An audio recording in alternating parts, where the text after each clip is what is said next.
upang ipaliwanag sa atin kung ano pa ang mga problema ng sistemang ito ng automated election. Tawagan natin ang dating Vice President at Management System Consultant ng isang bangko at kasalukuyang fellow ng Cenpeg para naman ibahagi sa atin ang Electoral System Studies ni Ginoong Hector Barrios. Palakpakan po natin.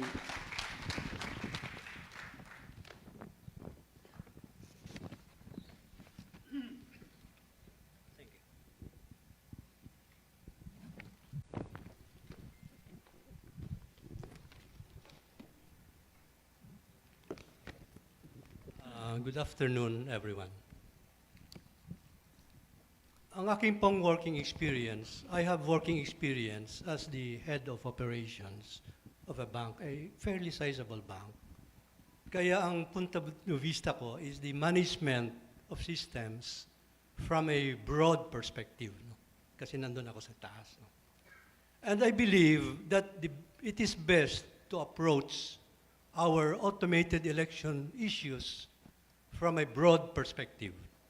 Let us apply that perspective to the current controversy regarding the possible irregularity in the transmission of election returns in the last year's election, as a result of which the integrity of the canvass has been placed in question. There is a proper and expeditious way to resolve any doubts about the integrity of the canvass. And that is by reconciling the result of the canvassing, that is the certificate of canvass, with its source, the election returns. Reconciliation is a standard method to control the results of data processing, including the data transmission. And the fact that we have not resorted to this method is an irregularity, because this is the method provided for in our election law.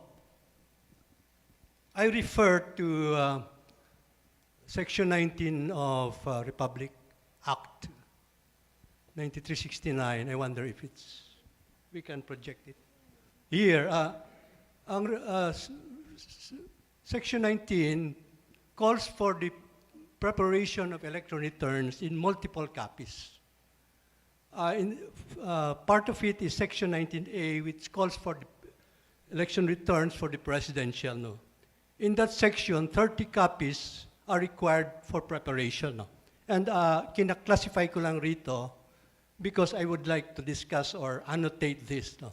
It's parang madaling basahin. It's a fairly sizable. Is there a way to compress this para makita ng buong ano? This is not a big. Yeah, konti lang naman laman. You can see the total kaagad. I'd like to see the grand total 30. Yeah. Anyway, let's go back to the first, no. Let's focus muna on the first, no. Itong on the first copy, itong Board of Canvassers copy, we can call this the production copy. This is the copy that will go through the canvassing process to produce the end result of the canvassing subsystem, and that is the certificate of canvass. What about the rest? The rest are not for canvassing. They are control copies.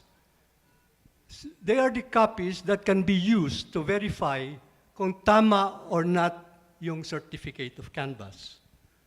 Why can they be used for such? No? You'll notice that sabay-sabay ginawa sila by the Board of Election Inspectors. At that point, they are not yet tainted by any transmission or other irregularity. Malinis pa lahat, no? And the only copy that can be subjected to the risk of irregularity is the copy of the Board of Canvassers. Kaya malinis all the 29 other copies, and any of them can be used to verify kung tama yung the certificate of canvass. No? And that is why I call it an irregularity. Why don't we do that?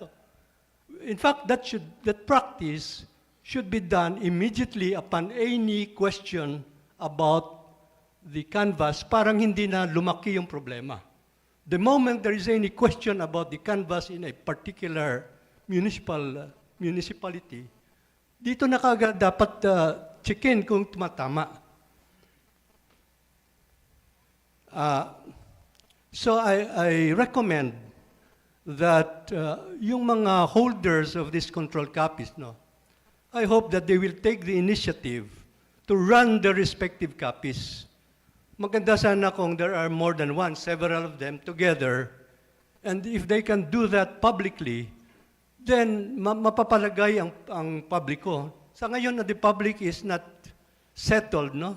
They are stressed because of the doubts about the legitimacy of the elected officials sa ngayon. Those doubts should not be allowed to linger. It could even lead to some political unrest. Dapat, there's a way to settle it, why not settle it now? So yun ang aking sinasabi, no? Now, before I go, I should like to mention another way of using the sinasabi kong broad perspective, no, in looking at the system. I refer to, I'm sorry. Ayan, nakuan ko na pala. I need to annotate this a little more, no? So I already mentioned the use of this for control, no? Ngayon, I have another annotation. Number 2, what is the significance, supposing may difference na establish between a control copy or several control copies and the production copy? My friends, that is the body of the crime. Tawag natin dyan the corpus delicti or delicti. Yun ang body of the crime, and it is sufficient basis for legal or administrative action to correct the wrong, to undo the bad things that were caused by the error, no? Baka nagkaroon pa ng false proclamation.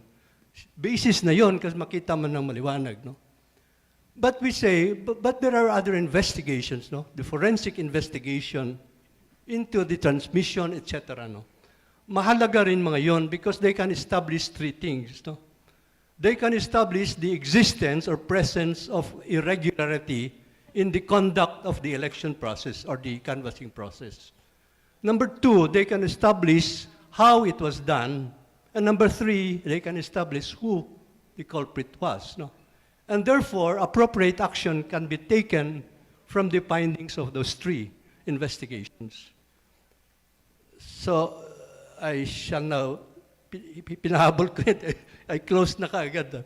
So that ends my presentation of this. No? But I'd like to add a few more comments, general comments about the way we look at our election issues, no? Automated elections in general. No?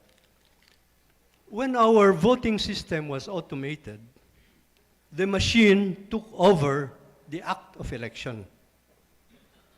Let's be clear, no? The act of election is a sovereign act. Ang dapat lang na doing the act is the people.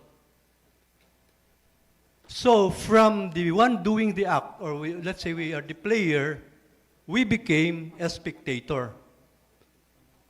And there was and as a spectator, nagkaroon tayo ng technical problem. Hindi natin nakikita yung ginagawa ng player.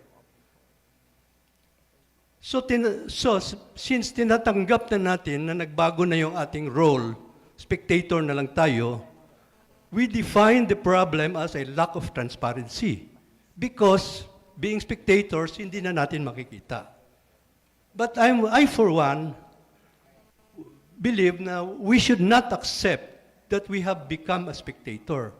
Labanan natin yung ginawa sa atin, no?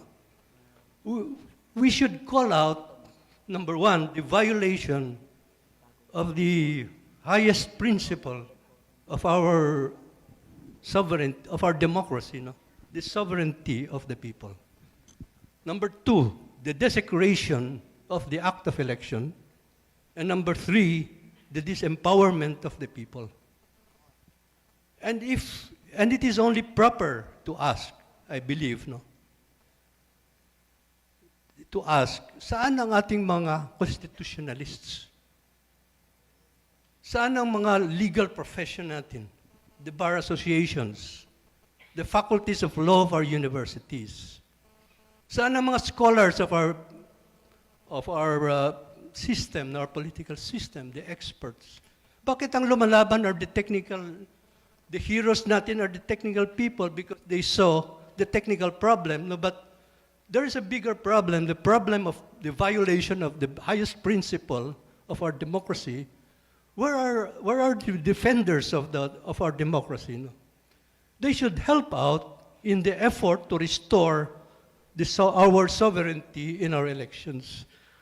At the least, they can lend their prestige. So, thank you very much.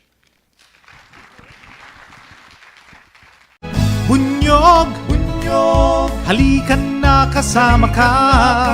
Bunyog, kapag buklod ay may pag-asa. Luzon, Visayas, Mindanao, isa ang pananaw. Sa bagong Pilipinas ang bunyog isisigaw.